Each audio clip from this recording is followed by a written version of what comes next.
Hello and अस्सलाम वालेकुम everyone, welcome back to cooking connection with Farah. आज जो रेसिपी बन रही है मुझे लगता है वो सबकी बहुत ज़्यादा फेवरेट होती है।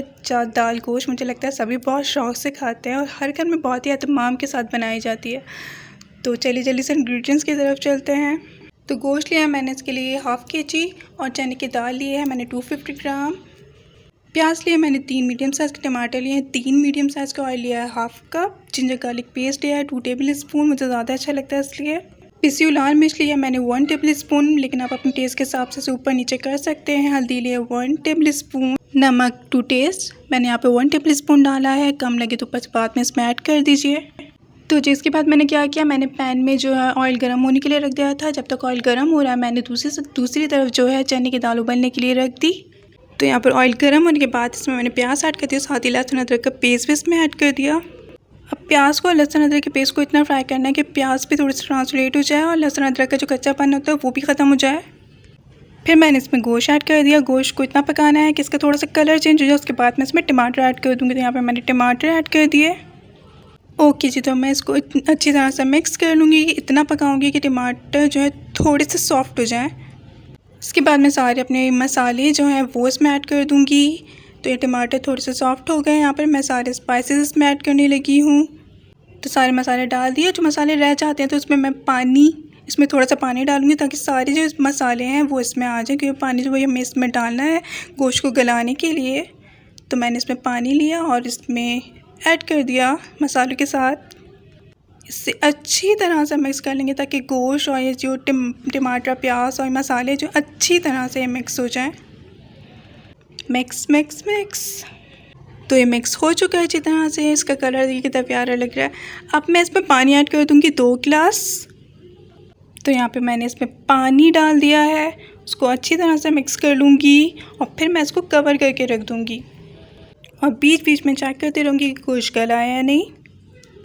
तो यहाँ पे मैंने गोश्त को कवर कर दिया है 15-20 मिनट तक, जब तक गोश्त गल जाएगा।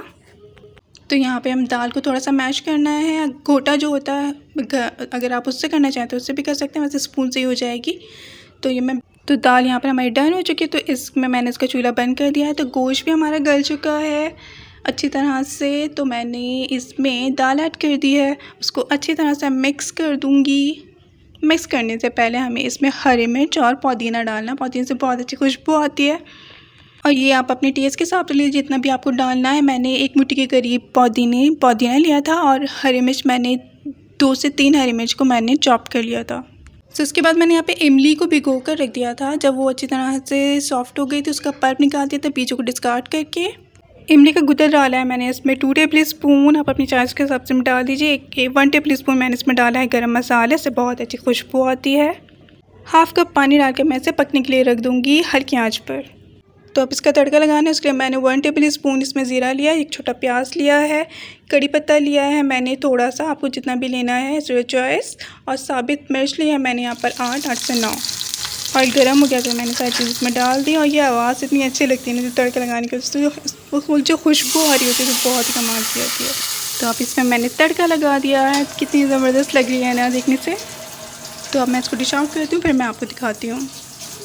तो तैयार है हमारी मज़ेदार सी दाल गोश्त। इसको ज़रूर बनाएं कि बहुत ही ज़्यादा मज़ेदार लगती है। आप इसको सर्व कीजिए तंदूर की रोटी के साथ या घर की रोटी के साथ भी बहुत अच्छे लगते हैं, और बॉयल्ड राइस के साथ तो क्या ही बात है। तो जब भी बनती है हमारे यहाँ दाल गोश्त तो मैं अपने लिए तो चावल ज़रूर ही बनाती हूँ। आई होप आपको मेरी रेसिपी अच्छी लगी हो। अगर अच्छी लगे तो इसे लाइक करिए, मेरे चैनल को सब्सक्राइब करिए और बेल आइकन का बटन भी ज़रूर दबा दीजिए। इसको सर्व किया है मैंने तली हुई मिर्चों के साथ। ही मेरी अम्मी बनाती बहुत ही ज़बरदस्त रेसिपी है, ये मैं ज़रूर इंशाल्लाह आपके साथ शेयर करूँगी। तो मैं सिखाने लगी तो मैंने सोचा ये क्लिप भी इसमें ऐड कर दूँ। तो ज़रूर बनाएगा, बहुत ही मज़ा आएगा। Thanks for watching. अल्लाह हाफ़िज़।